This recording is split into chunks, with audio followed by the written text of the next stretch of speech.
যে শাক রান্না করছি, ভাবলাম ভিডিও করতে মনেই থাকে না, এখানে এসেছি শুধু মাসির সাথে কথা বলছি।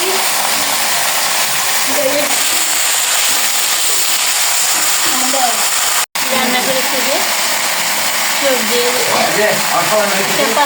সবজি আর সয়াবিনের তরকারি ডাটা দিয়ে পটল ভাজি আর শাক।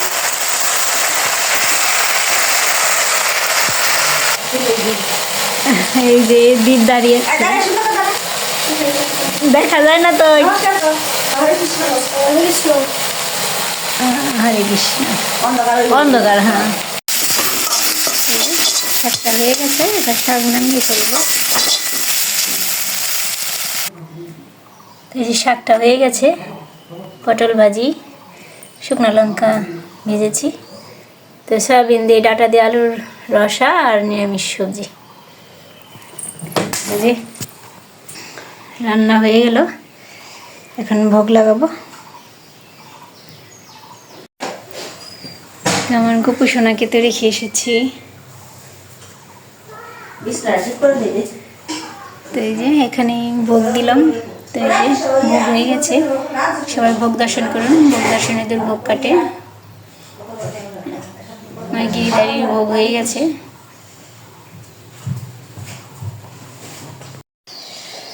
তো এই যে ভোগ দিয়ে নিলাম। এই যে এখন ওরা প্রসাদ পাচ্ছে, খাওয়া শেষ ওদের। তো এই যে দ্বীপের খাওয়া শেষ, স্কুলে চলে যাবে। আর এই যে অঙ্কিত খাচ্ছে আর কি, সেবা নিচ্ছে। তো উঠো, চাটনি তো নেই, চাটনি পায়েস করে নিই।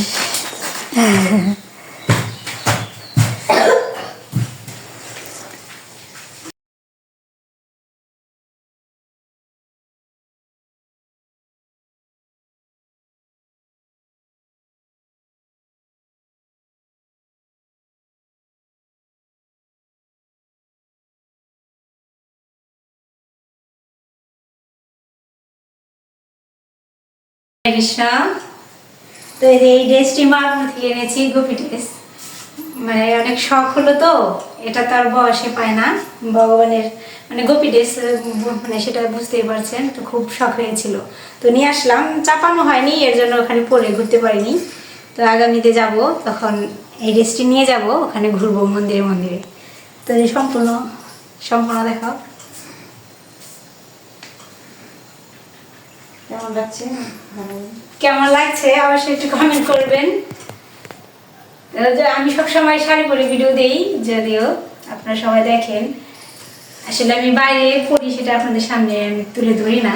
আজকে তো পরেছি, কেমন লাগছে। আমি এনেছি, আমার ছোট মাসিও এনেছে।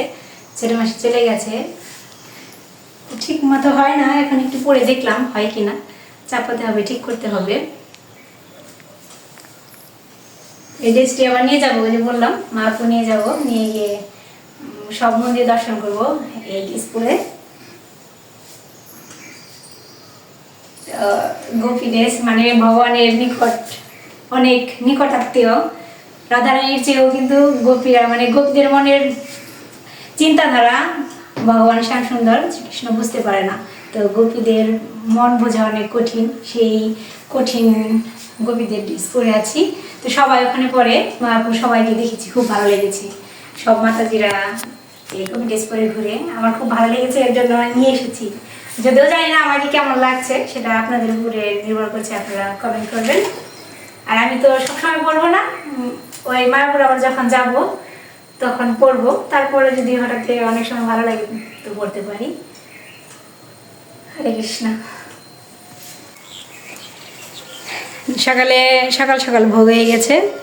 তারপরে যে এই ড্রেসটি পরে দেখলাম, তো যে কিছু মাতাজিকে দেখেছি জব মালা নিয়ে গলায় এই ড্রেসটি পরে ঘুরছে, অনেক ভালো লেগেছে। অনেক মানে আমার এত ভালো লেগেছে তা বলার মতো না, কিন্তু পরে আমি ঘুরতে পারিনি। তো এর জন্য নিয়ে আসলাম। আমি আগামীতে যখন নিয়ে যাব, ঘুরবো সব মাতাজির সাথে। আমার খুব ভালো লেগেছে। আর মায়াপুর এমনই জায়গা, সে ভাষায় বলার মতো নয়। আমার খুব ভালো লেগেছে। নবদ্বীপ, গঙ্গার তীরে আমি অনেক কিছু মিস করে এসেছি, মানে ভিডিও করতে পারিনি। কারণ ভিডিও করতে গেলে কিন্তু অনেক কিছু মানে দেখা হয় না। আমি দেখেছি। আর ওখানে গিয়েছি। আর প্রত্যেকটা মন্দিরেই কিন্তু ভিডিও করা যায় না, আবার কিছু কিছু জায়গা যেমন এই বাইরের কিছু কিছু মন্দির আছে ওগুলো শেয়ার করতে পারিনি। তারপরে যা কিছু শেয়ার করেছি সেটি আপনারা বুঝতে পারবেন যে কতটা আনন্দের জায়গা, কতটা প্রেমের জায়গা। ওই জায়গাটা আমার খুব ভালো লেগেছে। ওখানে গিয়েছিলাম, মানে মনে হয়েছে যে আমার জায়গায় আমি এসেছি, খুব ভালো লেগেছে। তো বসেছিলাম, ভাবলাম মানে খাওয়া দাওয়া করে সকাল সকাল খাওয়া দাওয়া হয়ে গেছে, তো ভাবলাম যে ড্রেসটি পরে দেখি কেমন লাগে। তো আমি এখন যে চঞ্চলা মাসিদের বাড়িতে আছি, চলে যাব, যখন যাই অবশ্যই শেয়ার করব। আর আমি আপনাদের সামনে গোপী ড্রেস পরে আসলাম।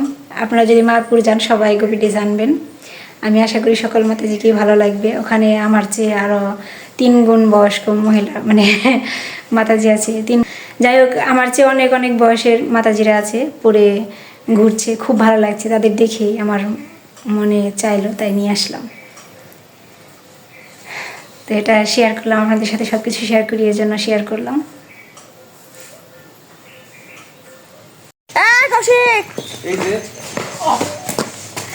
এখন একটু বেরোচ্ছি,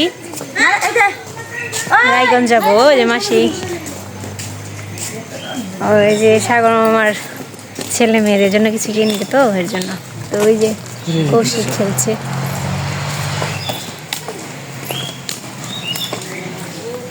আমার কাছে দিয়ে দেবে।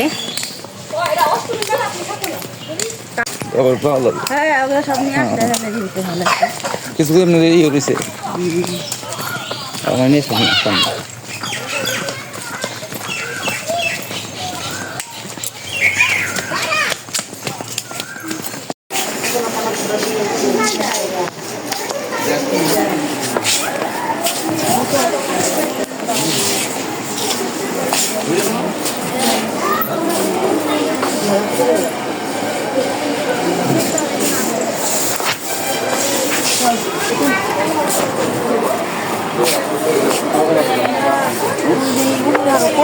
জিনিসপত্র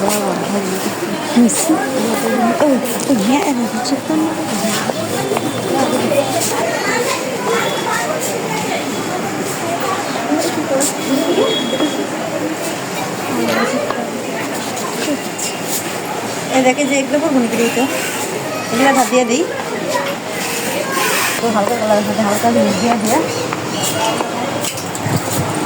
ব্লাউজ দেখা